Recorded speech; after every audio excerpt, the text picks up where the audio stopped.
Hey guys, this is Eric Weingarten with Weingarten Racing. It is Saturday. It is an update video day. I'm going to warn you firsthand. This video is probably going to be long because I got a lot to talk about because a lot of stuff happened in the shop this week.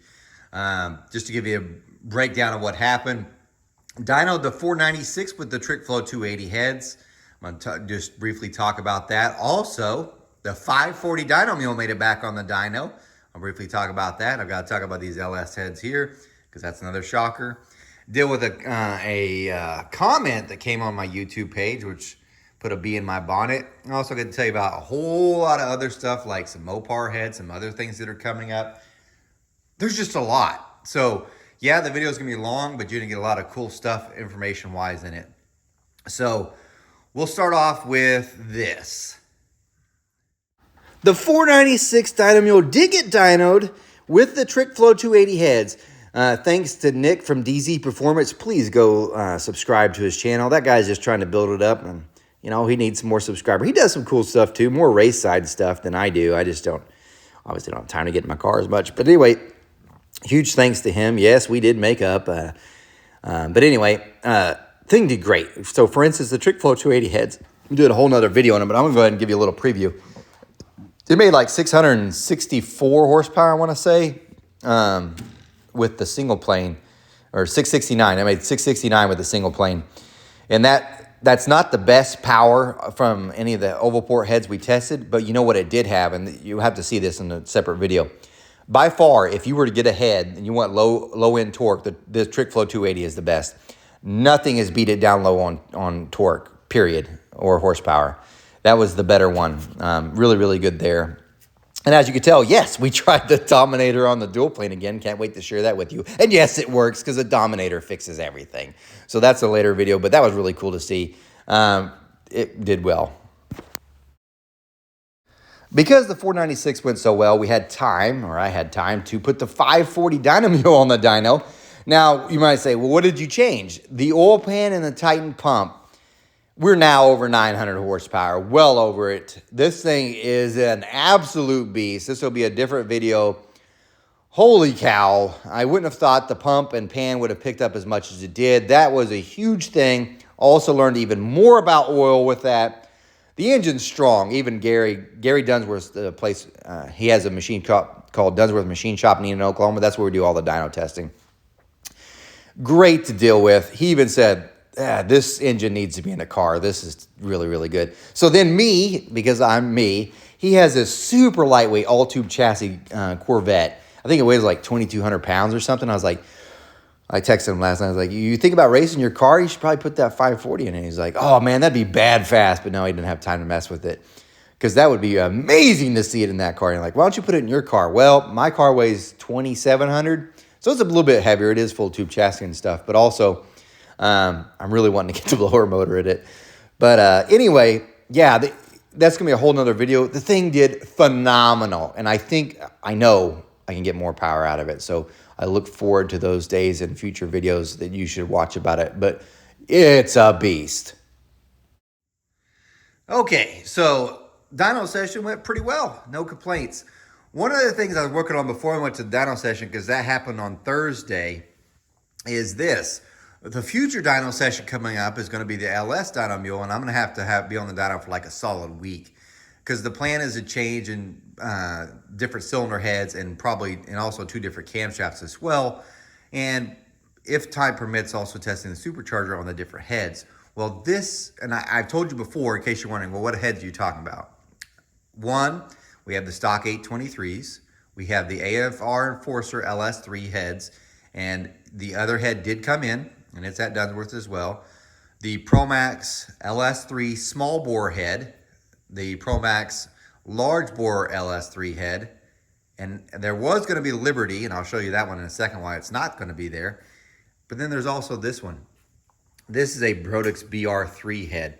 Now this was almost an abandoned project, so a customer was interested in doing this, but he ended up getting a set of ProMax LS3 heads for me, and it well exceeded the power that he wanted it to make. So these kind of just set, but now he's got another project. He's like, hey, let's see if we can't, get these together. And honestly, I thought, well, the ProMax is going to kick the crap out of them anyway, and I'm going to do a whole different video over these heads. But the Brodix BR3 heads, of all the heads that are going to be tested, it's kind of almost at a disadvantage because it is still a 15-degree valve angle. If you look at I think the AFR is a 13 degree. Obviously, the LS3 stock one's 15 degree, but the Pro Maxes are 11 degrees. So I thought, well, that's at a disadvantage. Also, if you look at its chamber design, it's CNC ported, and I just did some blending to blend the valve job in. It's not a great chamber design compared to the others, and its ports aren't really raised up because I know you can't hardly see this in the port, but there's a lump there, and that's for the spring pocket, just like a stock head would have. It's because it can run all stock valve train stuff. So I think even the valve length's the same as the stock one. So I thought, well, this thing's really at a disadvantage. Now, initially, because I was going to port it, I had them do some things differently. For instance, they said, don't do CNC gasket match and don't do CNC bowl blend. Well, because they didn't do that, I had to do it to make it workable. So I figured I'll just do some mild port work to go with it. So I mildly ported them, and I thought, well, this thing's just probably only going to hit like 350. Well, that's correct, except for not at all lift points. I got to show you this real quick. And I know the numbers are small. This is the Brodix head. It does 272 at 4, which is almost the same as what the Pro Maxes does. So that did shock me. But if you look at like 500 or 600, yes, it's down. You looking at it's going 344. So like, oh, that's down a little bit. This is where things change. It actually climbs hard. It goes 372 at 1 inch of valve lift. And I know some of you are like, well, you're not running a 1 inch of valve lift. In my dyno experience so far, every time when you have heads that keep flowing past your peak valve lift, it makes more power. The 540 is a prime example of that. If you look, 372, that's beating everything by a bunch. So if you look at the Pro Maxes, the best one's 352. So it's like 20 CFM better. And also at the spots where it's dropping off. So, this should be a fairly interesting test to see what happens with that. I haven't flowed the exhaust port yet, but I do plan to, so we'll see what that actually flows, because that's another thing. This exhaust port is much smaller than the Pro Max ones, and so we'll see how that does for torque and stuff as well. This right here is a Liberty LS3 head, and this is the reason why I cannot run it. And I'm going to make a public warning to all of you that are buying the Liberty LS3 heads. And I know several of you are going to say, well, there's thousands out there and they're having no problems. Well, I've had at least 3 customers call me with the same issue without me saying anything about it. So I would say, highly recommend, do not buy the Liberty LS3 heads. And if you do, whatever you do, don't at all modify them. I mean, zero. So let me explain what happened. If you go back to that video, my favorite LS3 head, I had this one. Well, it's not. My favorite one now is probably the Pro Max LS3 head. Not this one. One, it outflows this one completely stock. Yes, it's way more expensive. But what I did with that, and they do a valve job from the factory in China because this is a Chinese casting. And all I had done was I had blended the valve job with just a cartridge roll, just blended it in, sent it to the customer to run. And what happened is he's like, hey, there's some major leakage in this one cylinder. And I had vacuum tested them before they left. So it passed. And I was like, well, that's not good. Let's send it back and let's take a look. And what I saw when I got back was this same problem. Look at the seat here. I'm trying my best. Give me a second here. I'm going to touch there. We go. You see that black area right through here? That's where the seat just chipped and broke out. And you're like, oh, there it is on that one. You can see the entire black area you're seeing here. It looks like carbon. No, that's where the seat decided to exit stage left. All that area there. So that seat material went through the engine. Out the engine, some of it got embedded into the exhaust valve, and you can see, look how bad that is. So I was like, that sucks. Me being me, I call Liberty. I'm like, hey, because this is not my thing. So this has nothing at all to do with porting, because if you're just blending the valve job, it's not going to cause this part to crack out. I mean, it would never cause it to crack out. And they said, well, let's send it in. Let me take a look. And they're like, okay. They call me back and they're like, you modified it, no warranty. It's like, what? Yeah, you cartridge rolled it, so there's no warranty on the seats failing. I'm like, that had nothing to do with it. Doesn't matter, you modified it. So I don't remove, I can have the seats removed, but I don't do that. I have another party that does it for me. I just don't do it. So anyway, I said, well, I'm going to take a gamble here. And I told the customer this too. I said, what I'm going to do is I'm going to cut the valve job down, sink it down to get out of this broken area. And we'll see if that works. You want to try it? I said, sure, let's give it a shot. So redid the valve job and sunk it down till it got to where it's all smooth and all the broke parts were gone. And surfaced the heads, sent it back out, and guess what? Did it again. So it's in the seat material.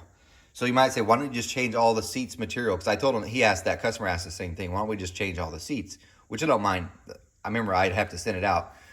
The biggest reason is because you'd be into it's cost prohibitive. They changed the seats and put new seats in that were actually quality, not this garbage that they're running. You would be out probably around 60% of the cost to do a brand new head. Seriously, because these heads are relatively cheap. So 60% of the cost just to change the seats. So it doesn't make sense. You just get a new set. But then if they're going to do that, why would you? So now it's why I do Pro Max and I don't do the Liberty, because I don't deal with that. It's because what happened was he had sent these back in. I was hoping that because he switched to the Liberties, or not to the Pro Maxes, and made considerably more power. So it was like, why? So I was like, do you have them? Maybe I'll just test them and see if they're even any better. And I tore them down, and that's when we found this, because he said he had leakage again. So yeah, that's why I'm not running the Liberty LS3 heads. I don't want to give them more money for a head that's just going to do this. I for sure don't want this to happen on my engine, let alone a customer's engine. So I'd highly avoid that. That's why we don't have the Liberty here. And before people are like, I know hundreds and hundreds of ones that are running great, but I know of 3 that aren't. And the customer support from that to do that, no, because it just bothered me. So, and I'm not looking for something for free. If materials fail, I get it. If failure happens, there's no head that's 100%, but it's how you deal with the problem. And this is definitely not on me, but I had to eat it. But anyway, or the customer also had to. So a part of us on each one. That sucks. It should never have been that way. The company it should have been, that's right, Liberty. So anyway, that's why we're not running the Liberties. Speaking of which, going on, a customer actually sent these in. This is a Comp Cams. These are the Ultra Pro Magnum Rockers 1.8 ratio. These are going to be tested on the 540 Dyno Mule. So when the AFR 385 heads go on, because that's the next time I'll be testing the 540, it will have the 385 heads on. I'm kind of nervous, I'm being honest, because I'm not so certain that it's going to meet the power that the Pro Maxes are making now. You're like, how's that possible? It has nothing to do with airflow. The AFRs flow like 50 CFM more than the Pro Maxes are on there. It has to do with compression ratio. The Pro Max heads that are on there now are 110 cc's. The ones that the AFR have are 119 cc's. So I'm losing almost a point of compression. So we'll see if the airflow can make up for that. Maybe it will. But to do that, I'm also going to put some 1.8 rockers on the intake side. So that bump up my lift on the intake side to 820 to an 874. So that's neat. Next thing is this. This same customer, being a nice guy that he is, he said, hey, can you flow these heads for me? And you're like, what head is this? This is a Mopar head. Now, I think this is CNC ported by Hughes. Don't quote me on that, though. But I have to say, I bet you this thing's going to move some air. So I don't do a whole lot of small block Chryslers. I happen to have that small block Chrysler flow plate still here, so I can flow this. And I actually think this one's going to be outstanding. But I'm going to flow that and do a whole nother video. But that's pretty cool. But not only that, let me show you this. These are the Trick Flow small block Mopar heads. And they're on the seat and guide machine because I've cut them out to a 2055 intake valve. You can go back and watch the video of me flowing these stock. I'm porting these further. So if you look at how much smaller those ports are compared to the ones that are over there for that Hughes head. But I can't wait to do some port work on this and make them a little bit better. So that's another project. Unfortunately, though, this week is going to be insanely busy. So I'm not even so certain I'll have a video out on Monday, because I have got to get a set of Ford heads done, a Ford intake done. These LS3 heads got to be done. There's just a bunch, and it's Ford. Yeah, there's a lot that I have to get done, and so I'm not so certain I'll even get to these this week. I'll probably get close to doing them. I don't know, probably not. There's just so much here. I've got to finish a set of Pro Max LS3 heads I've almost got done porting. I got to finish those Brodix BR3 heads I need to finish porting. A set of Trick Flow 225 small block Ford heads I need to finish porting or this week, or start, I should say, and finish. Also a Ford intake that goes with it too. And all that has to happen in a week. So I'm looking at probably 12-hour days. I don't know if I'm gonna have time to film anymore this week, if I'm being honest. If I do, it would be me getting really early in the morning and try to flow that Hughes head to do that. And I don't even know if I'm gonna do the video on Monday because I wanted to do over that trick flow 280 heads, but I forgot I had him print the wrong sheets whenever I was doing that. So I'm not sure if I'm gonna do that. Maybe I'll just do the 540 on Monday if I have time, which right now I just clearly don't. But anyway, going on to some other stuff. So as you guys know, on Fridays or Saturdays, whatever, I let you guys email in a question and then I'll try to answer it. This one actually was a comment. It wasn't even a question, but it put a bee in my bonnet. That's for damn sure. He said, your bench is way off. I'm doing a sarcastic voice because you can never tell when someone writes if they're sarcastic or reality. But he's like, look, no offense, which really means offense. I think you need to get your bench recalibrated because it's not reading right. That's how I hear it in my head, by the way. I know it's probably this normal guy like, hey, man, you sure your bench is reading right? It's probably what it really is supposed to, what they're trying to make it sound like. That's the problem with text. You can never really tell. But anyway, his thing is, I think your bench is reading wrong because I looked at all these other heads, AFR heads have been flowed all over the internet, and your bench is considerably down it was 10 to 20 CFM from what everybody else says. Well, here's a news flash. Everybody else is usually full of crap because remember, I have 2 benches. So here's the thing with my bench as far as calibration, because it royally rumbles me when they mention this. One, there's only 2 companies that I even know of that guarantee flow numbers, MBE and me. So when you get a flow sheet from me, usually if you get a ported head, you'll get one from both benches. But that flow numbers from that bench, I'm guaranteed will probably be the same or more on any other bench. So then you're like, well, then you jack the numbers down. No, I don't. What I do is I have calibrated orifice plates like this, and there's several others that I use, and you have to take all this crap off and you put it on. And you might say, why don't you just try that right now? Well, here's why. There's a research and development project, several of them that I'm doing at the same time, that the last thing I want to do is alter the position of this at all, because if I change what's going on with the bench right now and that makes the head flow worse or better because of the bench and not because of my porting, I'll be pissed. It's going to mess me up. But yes, periodically from time to time when there's no R&D projects going on, I do check that. But don't forget, this is the biggest thing about everything else. I flow every set of heads I sell, whether it be ported or stock. So when you see an AFR head and it's like flows 20 CFM on somebody else's bench versus mine, remember, I didn't flow one of them. I have flowed 20 or whatever I've sold. And they're all, and I say this, all within a few CFM. So he was referring to the TBI video from Thursday where the guy had modified the TRY and made it a TBI intake. That head actually flowed a few CFM more than what the normal ones do. So, but I see it because I flow every one. The bench is extremely accurate because I have 2 sets of electronics that even feed it. So first off, it has its own electronics, digital. They ain't got no water manometer, because that's the other thing. You're relying on someone's eyesight, and I'm not knocking the people that have it, but you're relying on someone's eyesight to make sure that that meniscus in the water is in the same spot where it would be on your scale, and you're trying to read that, versus my electronics that it's reading as precisely as possible. But that's only one set of electronics, because I don't really trust electronics, all of them. So what I did on the back side is I teed in, and that's why you have these lines feeding into the black box, which is the second set of electronics that verifies that electronics are reading correctly. So there's 2 sets. Most places don't even have electronics, but when they do, they have one. The other thing is, when you have one with a regular manometer, you're using a person's writing down the numbers, what they see. This one, and for anybody that's ever been there and watched me float ahead, I will make it take 15 readings. So I press record and it starts, it's recording 15 readings. Then it pops out the average up on screen. So it's not like, oh, I saw it shoot up to this number and that's the best it got. Because it's true, some of the heads, if you're just watching the flow numbers, you might see 360 and write down 360. But it might go 360, 355. 360, 355, 353, 355, 352, but you're going to write down 360. When in that reality, its averages are probably close to 350.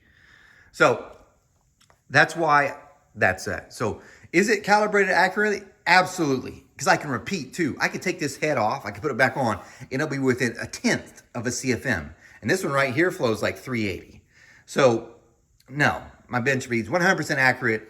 I trust it implicitly. Do I calibrate it from time to time? You bet. That's why these numbers are on here. These are actually the ones from the Superflow, just to check. Because here's the thing. This bench reads 8 CFM lower than that bench. But if you're saying you went online and you saw people that have ones that are flowing 10 to 20 CFM better than mine, I've got 2 benches that say you're full of crap. So it just rubs me wrong. And his red flag was from this manifold. He said, I saw you do a video where you flowed with the Holley Stealth Ram. I remember this is just the base. And he said it did worse than when you flowed with the dual plane. And that's a red flag because it's a straight shot to the runners. Let's look. This is the top of the manifold. So if I go straight down, the runner would be here. It's over here. It's not coming straight. It's curving. Matters of fact, if you were to look in the port here, which is crappy lighting, sorry about that, it has to make a curve. So you know what it really looks like? It looks like a single plane manifold. So if you turn it this way, the runner's actually curving like a single plane. It's curving. It just didn't curve this way like a single plane. It's curving this way. So it's not a straight shot. This one is not even... So yeah, it looks like a tunnel ram. It's great. It looks like it's a straight shot this way, but it still has a curve to it. The better tunnel rams don't have curves. They're just coming straight up. And they enter like that. So when you look at my Alki Digger, it's like that. It is straight because it's literally pointing this way. Or it might come off the flange tilted this way, but it's straight. This one's literally a curve. Not only that, when you bolt it onto a head, so here's how we flow heads. We have like a radius adapter. This right here flows more than that would. And the reason why dual planes sometimes flow well is because if you look at it, they've got a run radius like this, and then it just comes straight. They're literally straight. Several of the runners come straight for a long time, then they make a curve here. So it's like a 3 or 4 inches here, then curve. So it's pulling from here. And then some of them obviously will make a little curve like this, but essentially they have a curve, but they're larger. So there's more radius. Look down this. How much of that opening do you see? Do you see the full thing? Because really, if you're looking at it from the air point, because I'm looking the phone straight up parallel, how much of the port exit here do we see? Looks like maybe a half or a quarter, and I know I'm doing a crappy job. There we go, maybe. There we go. How much do you see? Not very much, do you? Now, if you compare that to what a dual plane sees, it literally sees the whole thing because it's this way, then curves this way. So remember, this flows 100%. So if I just have this and just attach a little pipe to it, like turn it this way, it'd still read about the same. So that's why this sucked. It wasn't because it had a curve, but biggest reason is, look how tiny that entrance is you're looking at. This is small, and that exit is small. So if you put it on a head, that's small, it's still small. It doesn't matter if it's straight or not, which it's not. And that's small. This looks big. It's not. If you did the math and you measured this compared to the opening, so you go all the way to dual plane where it exits, it's bigger than this. So that's the reason why that dual plane flowed better.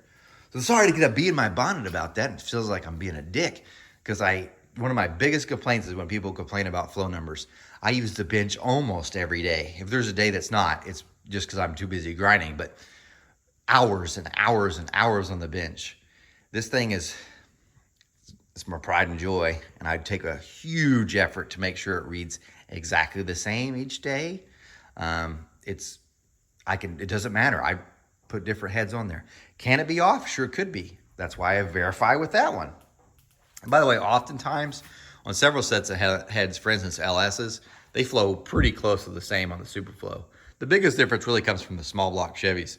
And I don't have an answer to why that is, besides that if you looked inside the Superflow bench, there's a plate that comes up like this that kind of blocks the airflow so it doesn't disrupt the air around the orifice. And that's how you're getting your pressure difference between the one side of the orifice and the other. That's different from inside the signs because it's just a flat plate. It's not angled like this. So that may play a part in it, why some heads or flow different than others. And I think it has to do with swirl too, because on an LS head, there's less swirl, so it's literally coming straight down. So it hits that. So that's why on the Superflow, these heads, the LSs usually flow pretty close to the same. But if you do a small block Chevy, because it's got so much swirl, it's hitting that plate there differently, and it makes it flow higher. That's one of my guesses. But they are different, but no. And don't forget, I also participated in flow rounds. And yeah, I know my bench reads lower than several others. And you might say, well, then maybe your bench is reading wrong if it's reading lower. These calibrated orifice plates say it doesn't. The other thing about it is companies sell flow numbers, just like some companies sell horsepower numbers. So if you see a place that's advertising heads that flowing like 380 and you only see them flowing 360 in other places, there's probably a reason. So for instance, if I'm not trying to be a dick, which I know the whole segment probably sounds that way. If I had said that this LS3 head flows 420, and I could change the calibrations, by the way, in the bench to do it, absolutely could do it. It would read totally wrong when you put a calibration plate on it though. But I could make it flow 420. Guess how many heads I would sell? Thousands. I have a 420 CFM LS3 head, and I put up a flow sheet. You guys, and I make sure my ports are pretty too. Got to make sure that happens. Because two things that people love to see: pretty looking ports and big flow numbers. Even if it's ported intake manifolds. As long as it looks pretty, that's a good sell. So I do those two things, shoot, I'd be making the money. And guess what? A lot of people would put them on their engine and still make power, good power. And they'd be bragging to everybody, these things flow 420 until they went to someone else's bench that reads real, like mine. And then they'd come to that shop, and that shop's like, buddy, this thing flows 380, not 420. The guy's lying to you.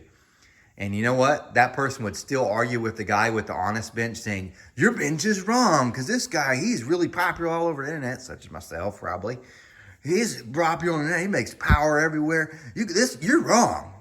Because I got that for years. If it hadn't been for YouTube, and I'm being honest, making my name better, I guess, people would still be doing the same thing. They're telling me, your bench is wrong. This guy's flows 420. Okay, we'll take it to somebody else, that other bench that's accurate, or a competitor of his, and see what it says.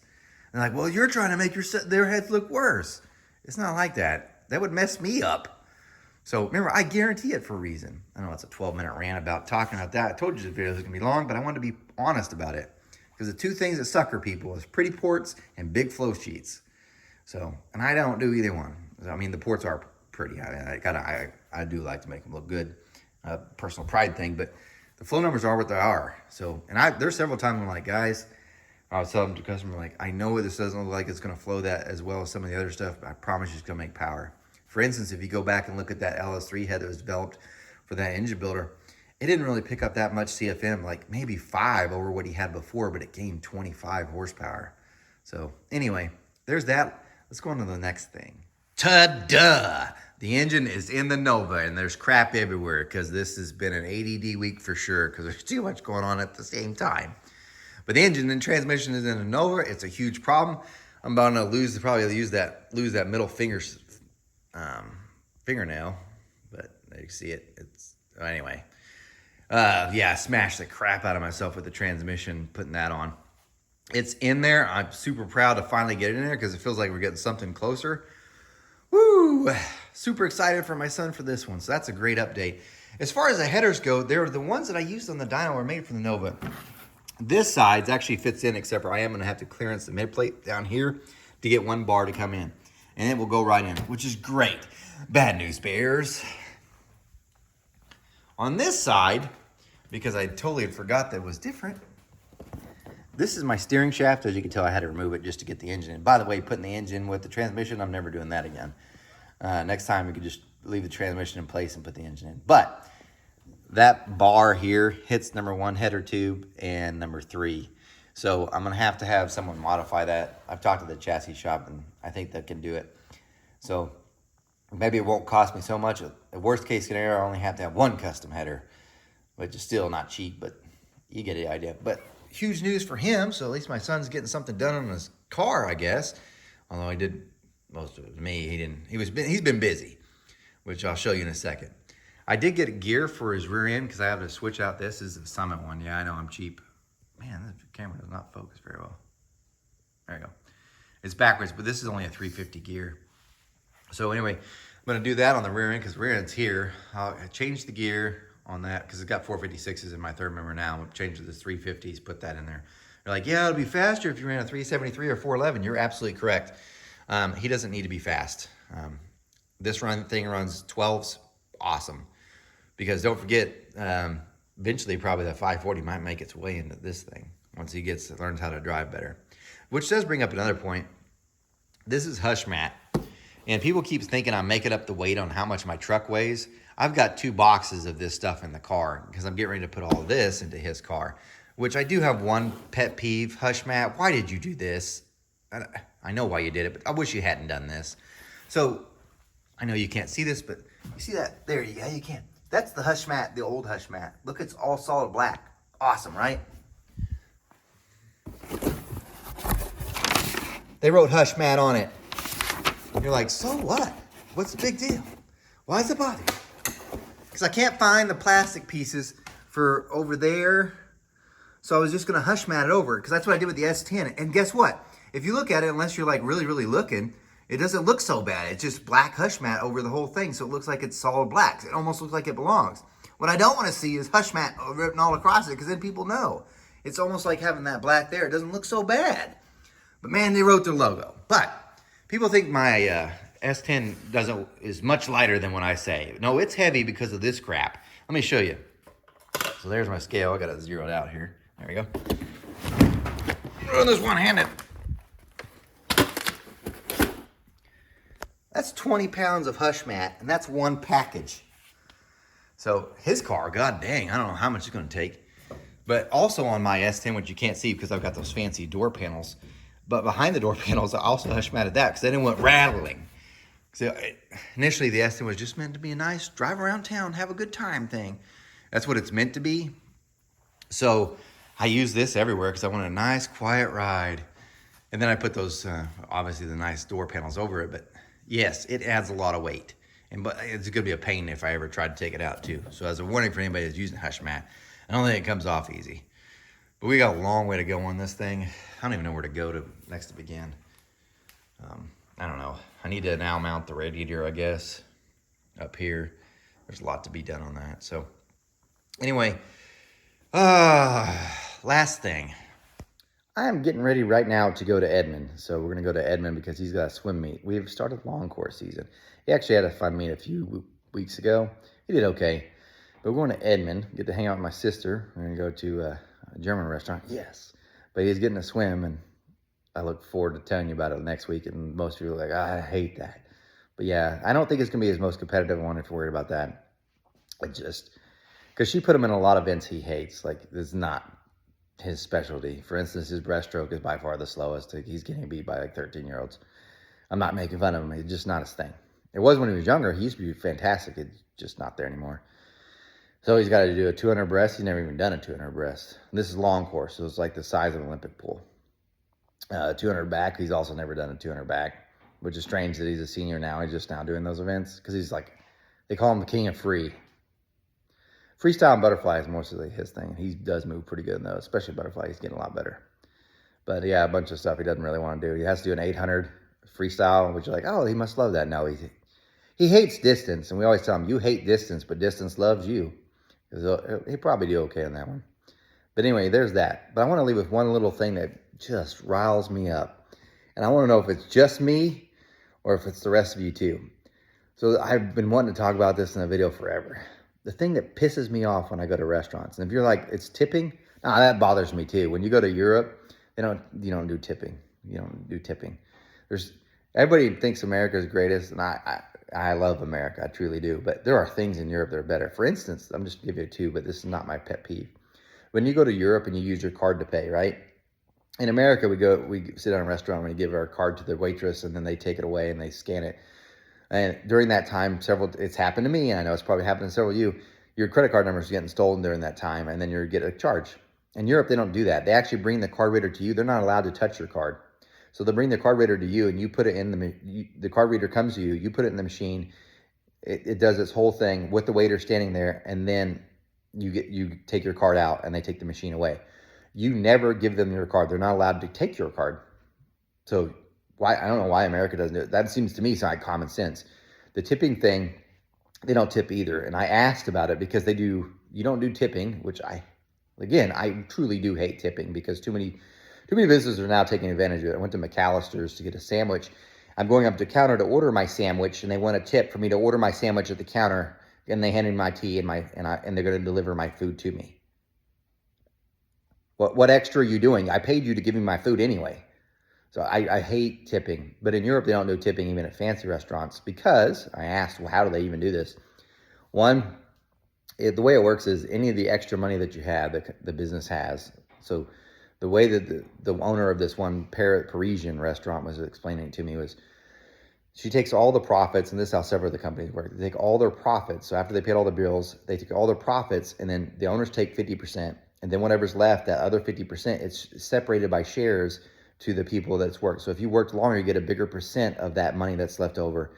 If you worked less, you get a lesser percent. But you see how you might say, since they're not tipping, they must be really lazy. No, it was so hard to come back to America because in Paris, that percent thing, they work harder because if they get more people in and out, they make more money. Yeah, just kind of like what you would think with tipping. They provide better service and you make more money. No, in Paris and those restaurants in Europe, they make more money because they do better. They're actually making more. That's why you would have which I never see in America. You'd see someone that was like in their upper 40s, upper 50s, still doing waitressing. You see that in America. It's going to sound bad. You rarely see that in America, so I'm just going to say that. They do it there because it's still a great paying job. That's like a huge, great paying job for them to do that. It's a really, really good paying job. So they don't mind doing it. In America, I don't think that's the same case. So anyway, that's still not even what I'm mad about. But the point is, I hate tipping. But anyway, that's not what pisses me off. This is for a long time. It's this. Your salt shakers. I am so mad with these salt shakers. So you're like, what are you even talking about? Hear me out. Just hear me out. If I go to a restaurant and I'm eating somewhere and I see a salt shaker that I have to grind, I almost lose it. Why, you say? Because get me a regular salt shaker. You know, with ones with holes in the top that you could sprinkle with one hand. What I can't stand is the ones where you got to grind it yourself. So then you're like, because maybe you got your fork in one piece, and you're like, it just needs a little bit of salt, just a little dab. I got to use two hands to grind the thing. I hate it. Not to mention, I understand restaurant workers are required to wash their hands before they return from the bathroom. But not the people going to the restaurant, which means some grubby over there who went to the bathroom and decided to do a sloppy, and is like, natural immunity, not washing my hands. Then uses both hands.